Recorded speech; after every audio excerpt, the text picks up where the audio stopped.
The air in Denver always feels a little different. Thinner, yes. But on a game day like May 20th, 2025, it felt charged. The Philadelphia Phillies were in town. They were battling the Colorado Rockies. Fans wrapped in purple and pinstripes mingled. They walked towards Coors Field. The smell of grilled onions and hot dogs filled the streets. It was a perfect Tuesday for baseball. Hope was a tangible thing. You could almost reach out and touch it. Baseball has that magic. It always has. This wasn't just another game on the schedule. The Phillies arrived with expectations. They were a team built to win now. Every game felt important. Every series was a test. The Rockies, always spirited at home, were ready. They aimed to defend their turf. The majestic mountains watched in the distance. They formed a perfect backdrop for an afternoon of baseball. The sun was bright. The sky was a brilliant blue. It promised a beautiful contest. A real baseball battle. Players went through their pre-game rituals. Some were superstitious. Some were simply focused. They stretched. They threw. They took their swings in the cage. The game began. Aaron Nola stood on the mound for the Phillies. He looked calm. He looked focused. His reputation preceded him. A craftsman with the baseball. He started with precision. His curveball danced. His fastball had life. The Rockies' leadoff hitter, Charlie Blackmon, watched a strike go by. Then another. Nola was painting the corners. The first inning went quickly. 3 up, 3 down. A quiet confidence settled over the Phillies' dugout. On the other side, Kyle Freeland took the ball for Colorado. A hometown kid. He knew this mound. He knew this air. He matched Nola's intensity. The Phillies' lineup was dangerous. Trea Turner, Bryce Harper. But Freeland worked carefully. He induced soft contact. A ground ball to second, a lazy fly to left. He trusted his defense. They turned a sharp double play to end the first. The crowd showed its appreciation. Good pitching was on display. The second inning followed a similar pattern. Nola was efficient. He recorded 2 strikeouts. His command was impressive. He made the Rockies' hitters guess. They swung and missed. The bottom of the third inning arrived. The sun still shone brightly. Nola returned to the mound. He had looked almost untouchable. But Coors Field has its own rules. The thin air plays tricks. Nolan Jones, the Rockies' young outfielder, stepped in. He had power. He worked the count to 2-1. Nola delivered a fastball. Jones connected. The ball soared. It wasn't a monster shot, but it carried. And carried. It landed deep in the right center gap for a triple. The crowd roared to life. Suddenly the Rockies had a runner 90 feet away. The pressure mounted on Nola. The infield crept in. Brendan Rodgers was at the plate. He was a smart hitter. He knew his job. Get the run home. He didn't try to do too much. He made contact. A sharp ground ball to second base. Trea Turner fielded it cleanly. He looked Jones back to third. Then he threw to first for the out. A productive out. Jones held his ground. 1 down. Next up was Elias Diaz, the Rockies catcher. He was having a solid season. He dug in. Nola was careful. He didn't want to make a mistake.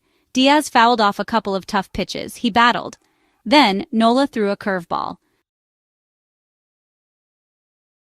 The top of the fourth inning. The Phillies did not wait long. They knew they needed to answer. Kyle Schwarber led off. He was known for his patience and his power. Freeland tried to be careful. Schwarber worked a walk, a leadoff runner. That's how rallies start. It was a small victory, but an important one. The Phillies' dugout stirred. They sensed an opportunity. They had the bats to make it happen. Bryce Harper strode to the plate. The cheers from the Phillies fans were loud, even in an away ballpark. He was a player who commanded attention. He looked locked in. Freeland pitched him cautiously. Harper fouled off a fastball. He took a breaking ball for a strike. The count was 1-2. Harper choked up slightly. He was ready. Freeland threw a slider. It didn't quite break enough. Harper uncoiled his powerful swing. A laser. The ball screamed into the right field corner. Schwarber, not the fastest runner, chugged around the bases. He was waved home. He slid. Safe!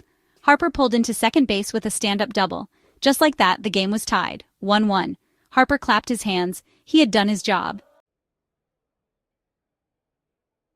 Section 5. The middle innings grind every pitch a story.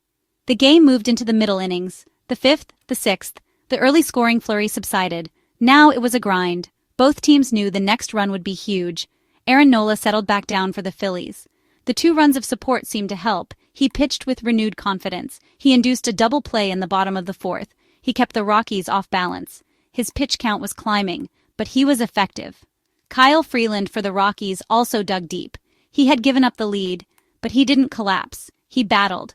He got some big outs. He stranded a Phillies runner in the fifth. He used his sinker to get ground balls. The Rockies' defense played well behind him. A diving stop by Ryan McMahon at third base robbed Nick Castellanos of a hit. Every play felt magnified. The tension was palpable.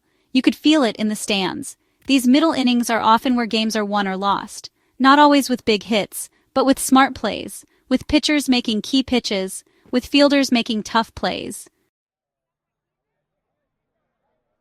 Section 6. Stars on display. Harper's roar, Bryant's reply. The stars often shine brightest on the biggest stages, or even on a Tuesday in May. Bryce Harper was certainly shining for the Phillies. He came to bat in the top of the sixth inning. The Phillies still held that narrow 2-1 lead. Harper had already doubled home a run. This time he was looking for more. Freeland was still on the mound. He tried to sneak a fastball past Harper. It was a mistake. Harper connected. The sound off the bat was unmistakable. A thunderous crack. The ball soared high into the Denver sky. It was a no-doubter. A solo home run. Harper watched it for a moment. Then he began his trot around the bases. It was his 15th homer of the season. The Phillies' lead grew to 3-1. His teammates greeted him with high fives in the dugout. Harper's impact was immense. He was changing the game with his bat. He was a force. The Rockies needed an answer. Their own star, Kris Bryant, tried to provide it. In the bottom of the seventh, with a new Phillies pitcher on the mound, Bryant stepped in. He was a former MVP himself. He knew how to hit. He worked the count. Section 7. The bullpen gauntlet, holding the line. As the game moved into the later innings, the starting pitchers departed.